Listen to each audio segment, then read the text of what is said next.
When you hear the word integrity, what do you think of? Now, personally for me, integrity means you're doing the right things even when no one else is watching you. Now, when you head over to Google and find out what is the definition of integrity, you're going to find out it's the quality of being honest and having strong moral principles. Having integrity and being honest is one of the most important quality traits that you can develop.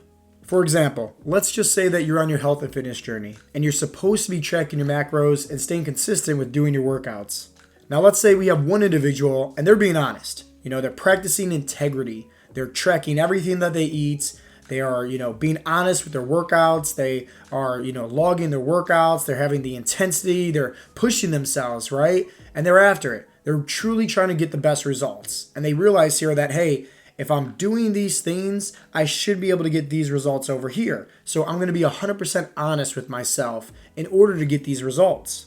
And then let's say there's another individual and they're just kind of checking the boxes. Right? Maybe they're, having some snacks and maybe some drinks, but they're not really tracking it. They're like, oh, it's just a couple hundred calories. It's not going to hurt me.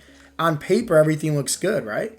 It's like they're still tracking, right, to hit their goals, but behind the scenes, they're not actually having integrity. They're not actually being honest.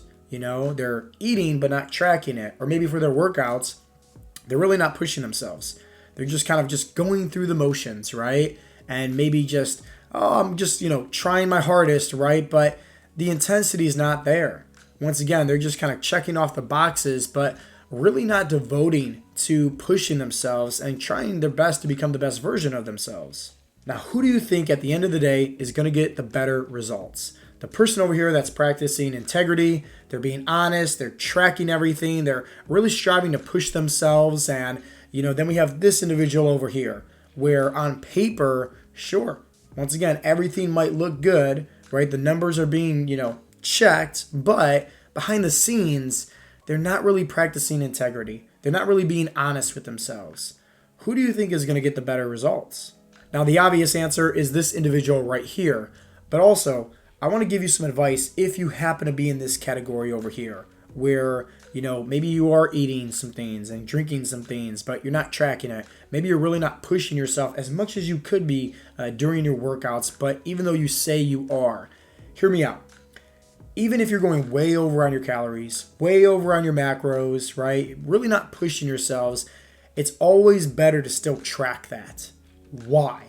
Well, you see, as a man, I believe that how you do one thing is how you do everything.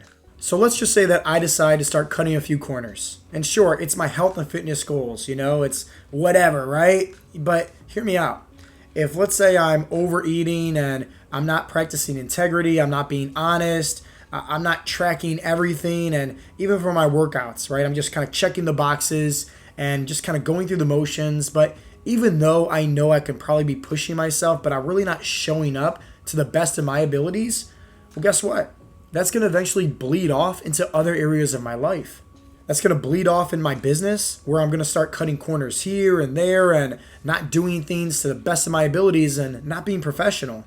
Who knows? Maybe it starts to bleed off into my family, where, after work, I just want to sit around and watch movies all day and just kind of be lazy and just like not really enjoy that quality time with them, because I'm thinking to myself, well, hey, I'm there, sure, I'm not fully engaged. Sure, I'm not fully present, but I'm still around.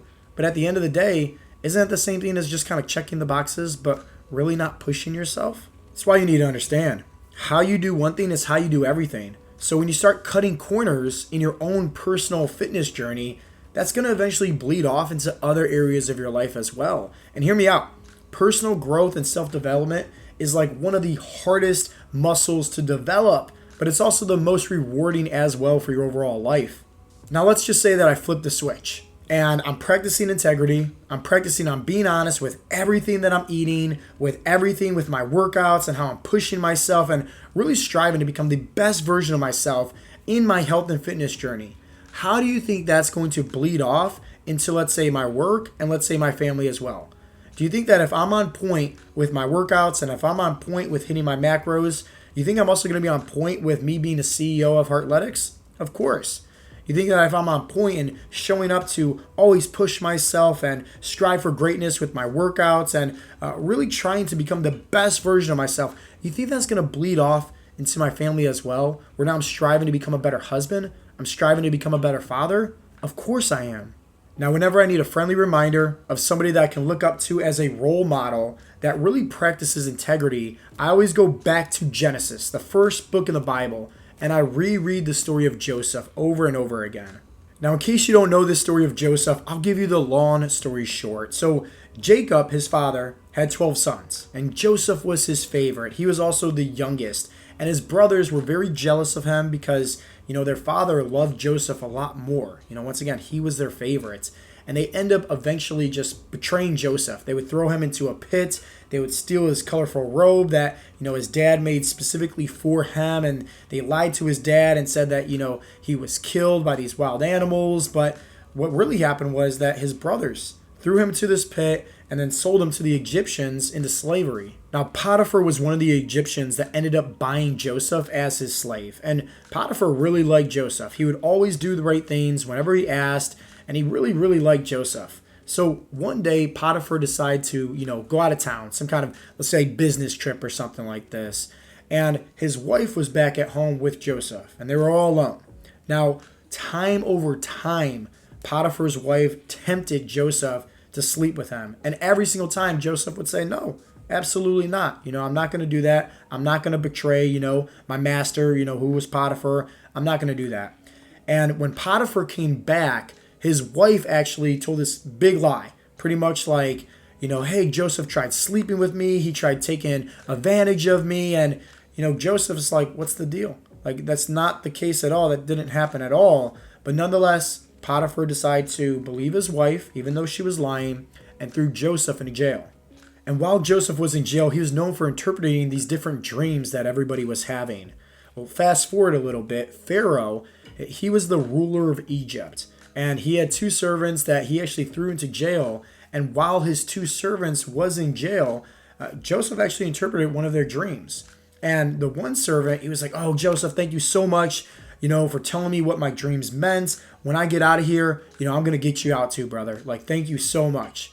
Well, eventually that servant ends up getting out of jail, but completely forgets about Joseph and how he helped him with his dreams and everything like this. Fast forward a few more years, Pharaoh is having some issues, right? He's having these dreams, and he has no idea what these dreams mean. He's asking his servants, he's asking all these people. Nobody can interpret them. Nobody could tell Pharaoh what his dreams meant, except for the one servant that now remembers several years ago, oh, hey, Pharaoh, back when I was in jail, there was a cellmate called Joseph, and he would actually interpret dreams. Hey, why don't we go ask him? Pharaoh eventually ends up getting Joseph out of jail. Joseph interprets the dreams of Pharaoh and, tells him, what to do with this famine that they're going to have in Egypt and how to prepare for this. And, Pharaoh really likes Joseph at this point. He's giving him a lot of value. He's helping him out. Pharaoh ends up making Joseph the second in command over all of Egypt.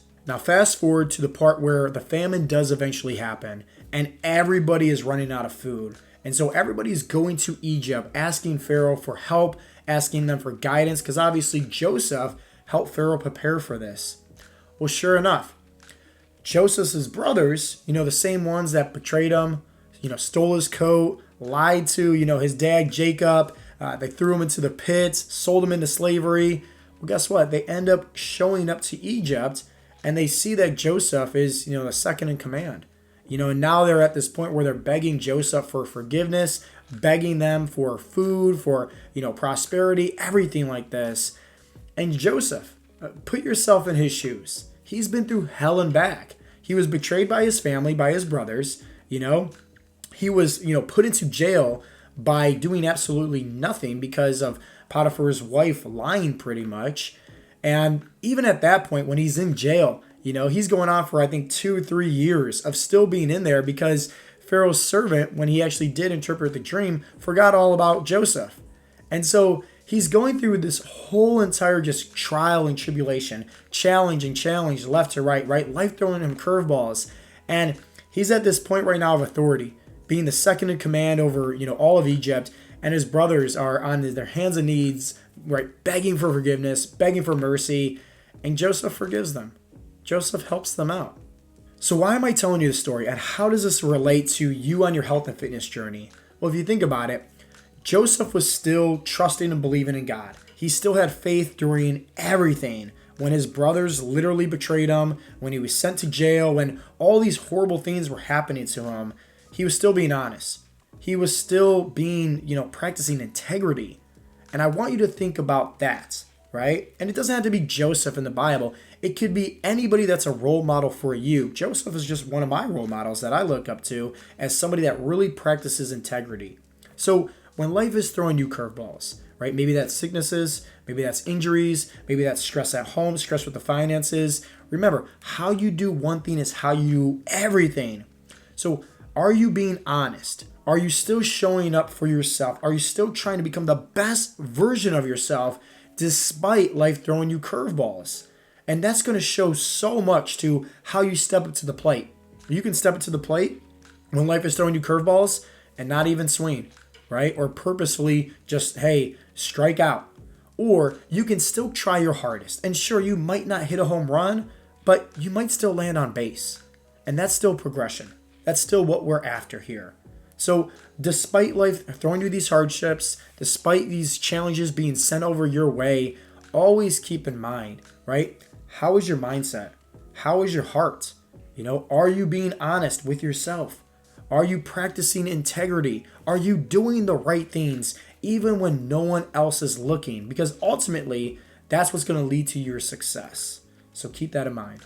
Now, hopefully you guys got a lot of value from today's episode. If you did, definitely give this video a thumbs up and leave a comment down below letting me know your biggest takeaway. And as always, if you have not yet subscribed to my YouTube channel, definitely make sure that you do. That way you can always be notified whenever I post a new video. Lastly, this has been Coach Joe with Heartletics.com, and I'll talk to you guys in the next episode. Peace out, Girl Scouts.